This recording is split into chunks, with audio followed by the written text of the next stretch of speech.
From the Cronkite studios in downtown Phoenix, this is Cronkite News. Stepping out of the box and into the political arena, how women are working together to break the government glass ceiling. Fighting a drug crisis through technology, how an online data dashboard can provide an important resource for those struggling with the opioid epidemic. Summer in Arizona, transformers blow and monsoon storms knock out power. Utility workers prepare to climb to keep you out of the dark. Cronkite News starts now. Good evening and welcome to Cronkite News on Arizona PBS. I'm Felipe Corral Jr. And I'm Allison Snell. Thanks for joining us. The majority of public office positions are held by men. Just 25% of state legislators across the United States are women. But as Cronkite News reporter Jordan Daphnis shows us, Arizona is ahead of the game when it comes to equality. Our state is tied with Vermont for having the most women state legislators, 40%. Today, more than 500 women gathered at the Phoenix Convention Center for the Arizona Women Leading Government Conference to learn how to increase those numbers. We co-founded Arizona Women Leading Government specifically because there was a lack of women at executive levels of local government leadership. According to a study from Rutgers University, just 23% of all statewide elected positions are held by women across the country. This group is hoping to change that. The intent really is just to work on growing more women leaders in local government in Arizona and empowering them to go take that next step in their career. Taking the next step in heels, these women showed up in large numbers to discuss subjects like the Me Too movement and Time's Up, and to learn more about leadership. Leadership is really important. We're all today trying to accomplish on a national level diversity in the workplace and women in leadership roles. Phoenix Police Chief Jerry Williams opened up the event and told attendees to save a seat for a sister. When we get in positions of leadership, we have a responsibility to have the person sitting next to you be female also. And to Ed's point, she just can't be female for the sake of being female, right? She can be a female who is working her way through the process of being where you are sitting in a seat. And ladies and gentlemen, I really think we have that as a responsibility. A responsibility that today's attendees are happy to take on. I'm passionate because I feel that we are in a time that we are seeing a lot more women in leadership and especially in government leadership. And I am excited to have the opportunity to work with them and network with them. Now, the leaders of this event told me that they want to see more equal representation in their communities. For example, if a community has 50% women, they want to see 50% of women in office to represent that number. In the Phoenix Convention Center, Jordan Daphnis, Cronkite News.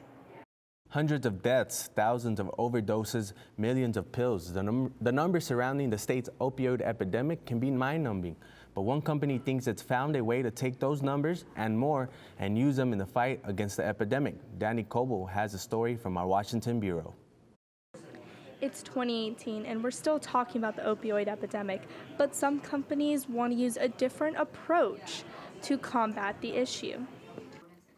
That approach leans on technology.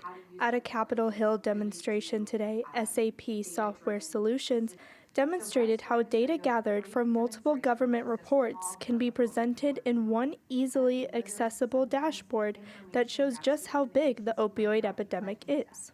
And so this is a technology base, a data-driven technology base to help understand and find the root causes of some of these challenges that we have in the opioid domain. That may sound simple until you consider all the data policymakers have to decipher. Everything from crime to preventive efforts, from the type of drugs being used to overprescribing, not to mention addiction and overdose numbers. The dashboard can put all of that into one place. The technology known as a purpose-driven framework launched about a month ago. While it is still targeted at the opioid epidemic, The company says it can be applied to any set of problems from homelessness to social services. Framework can be applied to any problem, and it's about bringing the right technology platform to harness information in a new, powerful way. Developers said it would be up to each state to determine how or if to use the software. So Governor Ducey has a very strong position on this. We have talked with the governor at a very high level. We have not instituted anything with Arizona specifically, SAP that is, but I know the governor and his staff are actively working this issue.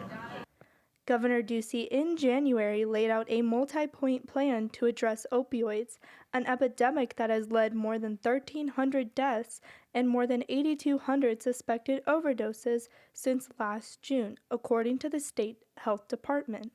While the numbers are available to the public, this type of graph form is not, making it very difficult to go where you want to see the information.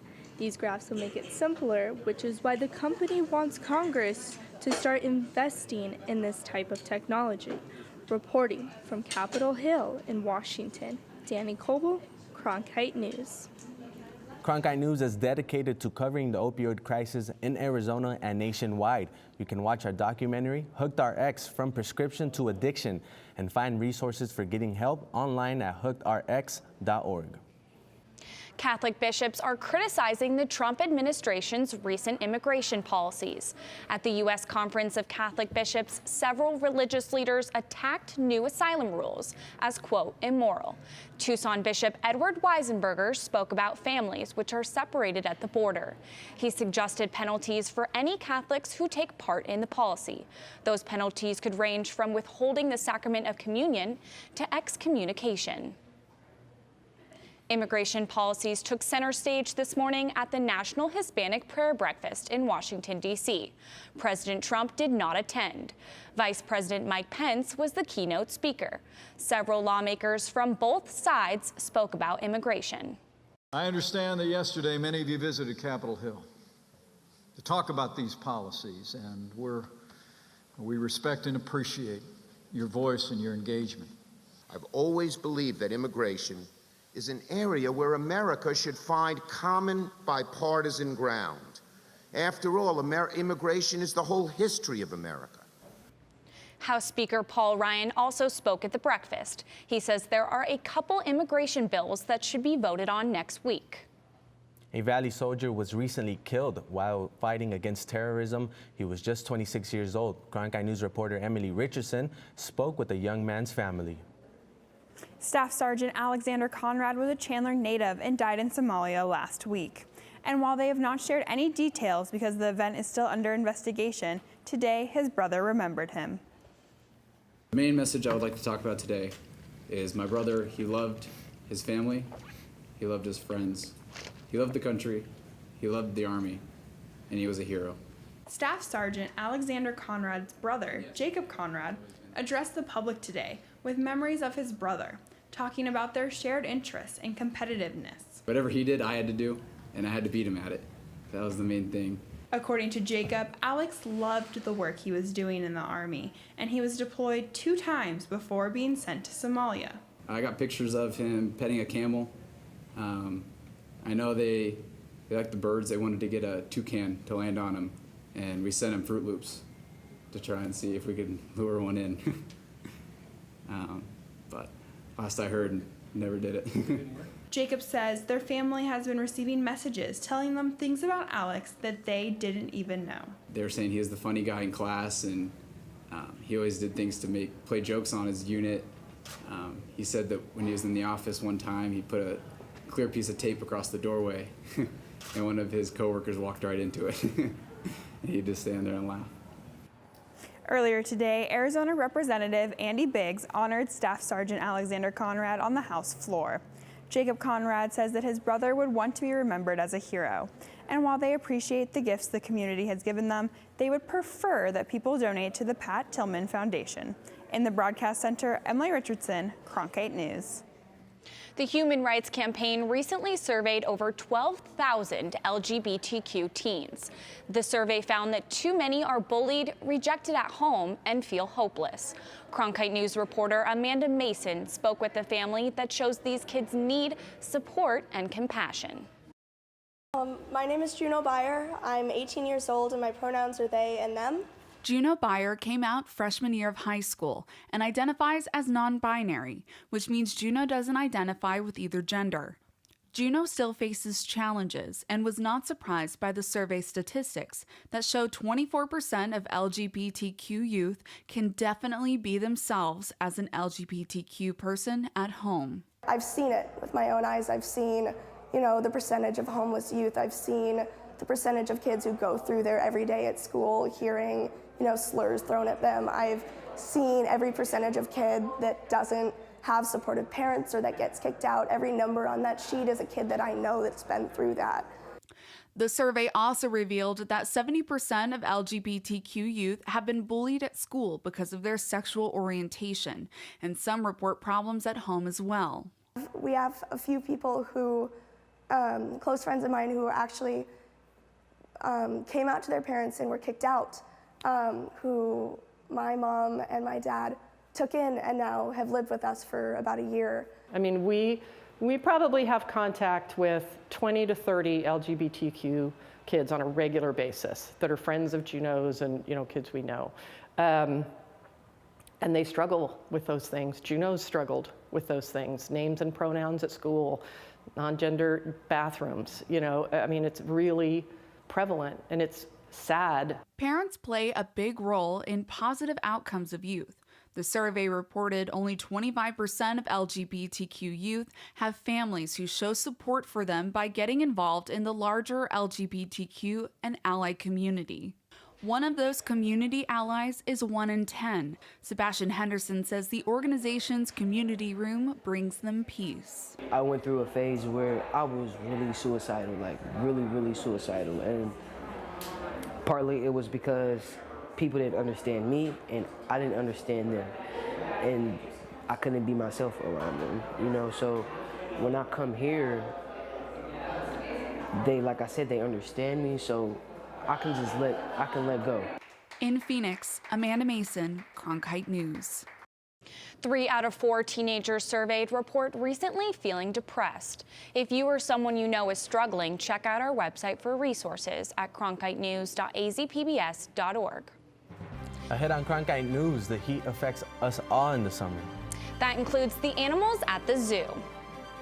Up next, pouring water on the pachyderms. We get a look behind at how the animals beat the heat.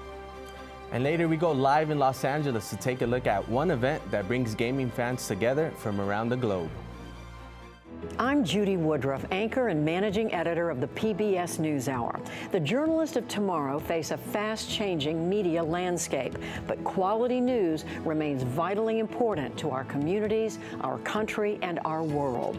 At ASU's Walter Cronkite School of Journalism and Mass Communication, students learn solid, reliable reporting, holding the powerful accountable, and rebuilding the public's trust.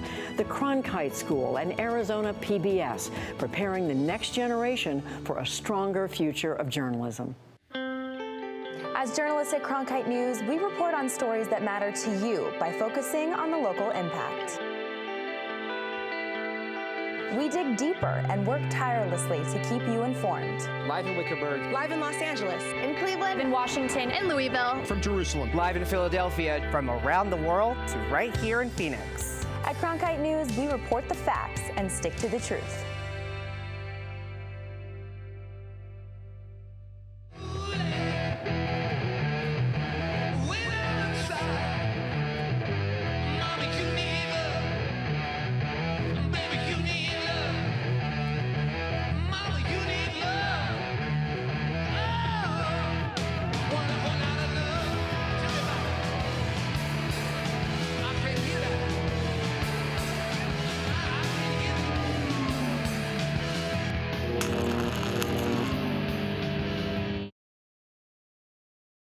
Begins tomorrow and will last for 3.5 months. Thunderstorms, high winds, or a wall of dirt can easily snap power poles, causing outages.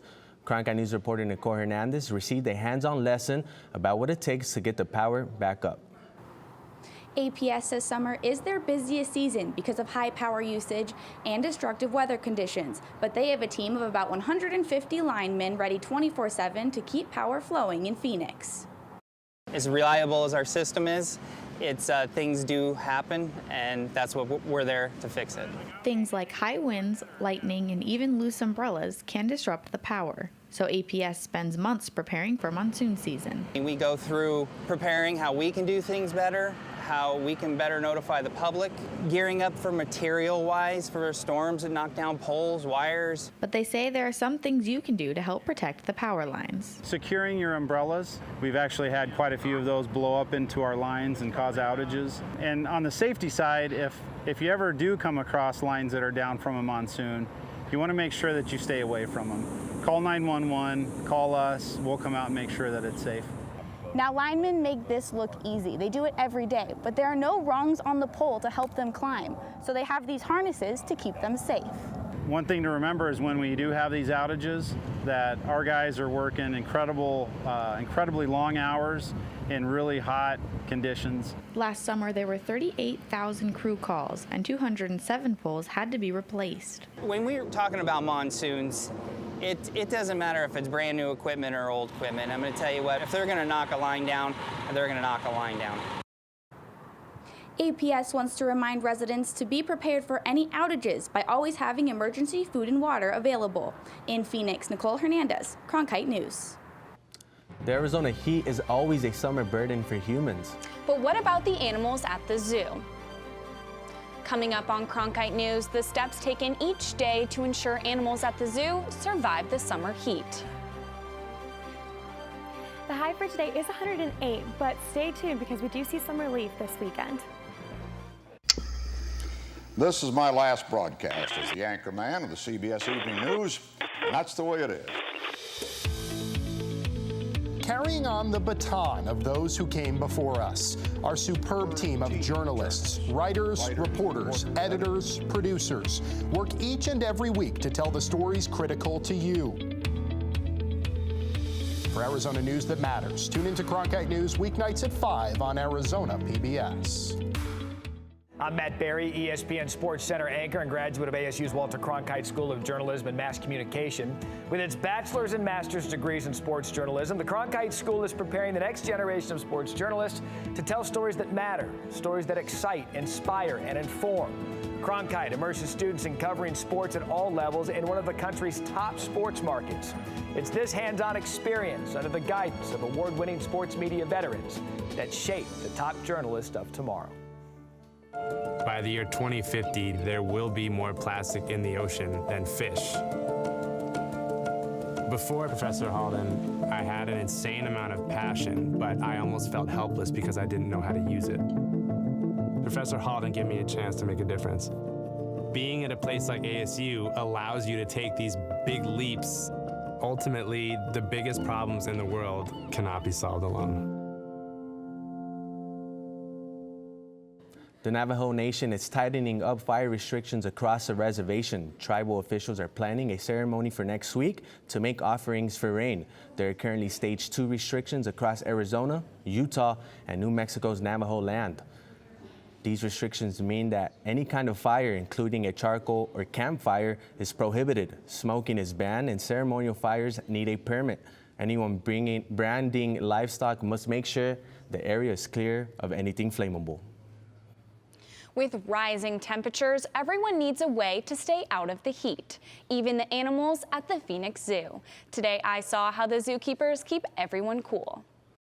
We really specialize in animals that can tolerate the hotter temperatures here in Phoenix. It heats up in the summertime. That's nothing new for us. Our animals are used to it as well. Animals get to cool down before it gets hot. First thing in the morning, several exhibits will be watered down through a sprinkling system. Obviously, we always have lots of shade structures as well. Each animal gets different treats that they enjoy during the summer. Asian elephants, just like Sheena back here, enjoy getting water sprayed on them so that they can keep their cool in the Arizona heat. We'll hose them down a lot throughout the day if they're warm. We bring them inside and give them showers every day, and we also give them frozen treats like giant popsicles or frozen melons. While the elephants enjoy their shower, tigers enjoy ice treats.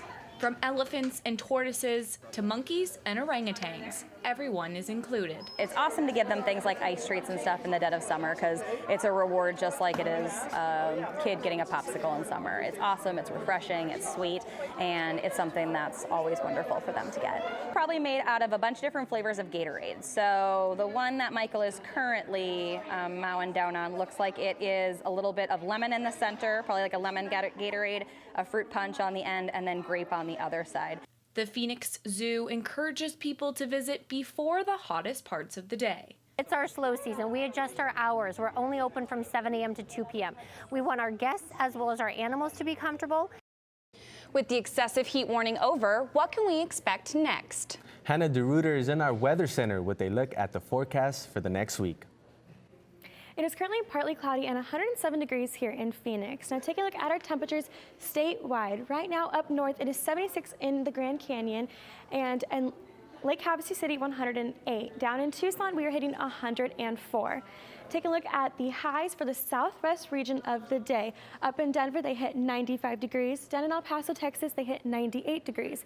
In California, San Francisco hit 69 degrees and Los Angeles hit 74 degrees.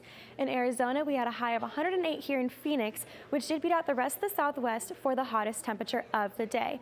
Now, we are going to see some relief because Tropical Storm Ben is making its way up from Mexico and into Arizona, bringing us cool temperatures and some rain for the weekend. On Friday, we have a high of 92 degrees and some clouds. And on Saturday, get excited because we are hitting 90 degrees with some rain. But unfortunately, it does not continue because Sunday through Thursday, we see cloudy skies as temperatures do begin to rise. Now enjoy the next 2 days because we do not know when the cool temps will be back. For Cronkite Weather, I'm Hannah DeRuiter. The world of video games has moved a long way from the living room couch. Colleges offer gaming scholarships, and there's even a petition to get video games into the Olympics. Coming up on Cronkite News, the biggest event in the video game industry, how some Arizonans are hitting the right buttons at the Electronic Entertainment Expo. I like working for Cronkite News because it gives us the opportunity to find a different angle on the same stories that every other news outlet is covering across Arizona. As students, we have the opportunity to cover issues in all across the state of Arizona. It gives me a good chance to sharpen my skills, improve my skills, learn the techniques in a newsroom and in the programs and teamwork and technology, getting me prepared for the real world. And at the same time, I think we do a great job, make some great stories, do great journalism for the city of Phoenix and the state of Arizona. I'm Ted Simons, host and managing editor of Arizona Horizon. Join us each weekday at 5:30 and 10 as we bring you the top newsmakers who impact the state. We cover the stories in depth that shape and affect our local communities, and we take the time to ensure that all voices are equally heard. For more than 30 years, Arizona Horizon has been your voice and your source for what matters most, right here on Arizona PBS. If you're looking for one show that tells you what happened that day in the world of business, it's NBR. We saw a classic shipwreck. Nordstrom's opening stores. Triple-digit gains. Crude climbs. We're there to help our audience find new investment ideas. The market still has room to go up. Nightly Business Report is the longest-running business television program in history. Weeknights at 10:30 on Arizona PBS. The gaming industry has seen huge growth across the globe, and we're starting to see that impact here in Arizona. This week, the biggest names in gaming and the global community got together in Los Angeles for a massive expo. Our reporter Cariño Haro was there at E3 and joins us live now from LA. Gamers, developers, fans, and pretty much everyone else connected to the gaming industry is in Los Angeles this week for E3, an annual convention that gathers together gaming enthusiasts from around the globe. I caught up with esports marketing consultant John Pierce, who teaches the business of esports at ASU's the W.P. Carey School of Business, who use sports to help illustrate this massive scope of this event. So imagine if the people who ran the NFL was here, the NBA, the Major League Baseball, college football, golf, rugby, swimming, every Olympic sport, wrestling, were all here, and they were talking about what they were doing with their game to grow their game, all in one place, all under one roof. For years, E3 was only accessible to industry professionals, but upon opening to the general public 2 years ago, the event has seen a huge growth in attendance, making it one of the largest gaming conventions in the United States. This year is Tempe's gaming podcaster Josh Silverman's first time attending, and he thinks more people from Arizona should pay attention. Arizona needs to get on that radar. We have a little bit of a gaming community, but we need to get on that because just to build up that industry and be interested in it, because it's the next wave of entertainment. According to the Entertainment Software Association, who owns and operates E3, Arizona's gaming community includes 16 college programs and 75 gaming companies. Compare that to California, with its 889 companies and 77 college programs. Chandler gamer Renee McArdle said while the Arizona gaming community may be relatively small, it is close-knit. Arizona has, the community is wonderful, and it brings people together. You know, just from this convention, I didn't realize how many people lived in Arizona that are here. It's huge, and it's like, you live right around the corner from me practically, and meeting other people from Mesa and Phoenix, and it's just expanding your own personal community too in your own neighborhood. The event, which wraps up today, is expected to smash last year's attendance record of 68,400 people. Live from the Los Angeles Bureau, I'm Karine Haro, Cronkite News. That's it for Cronkite News tonight. Thanks for joining us. For top Arizona stories anytime, go to cronkitenews.azpbs.org.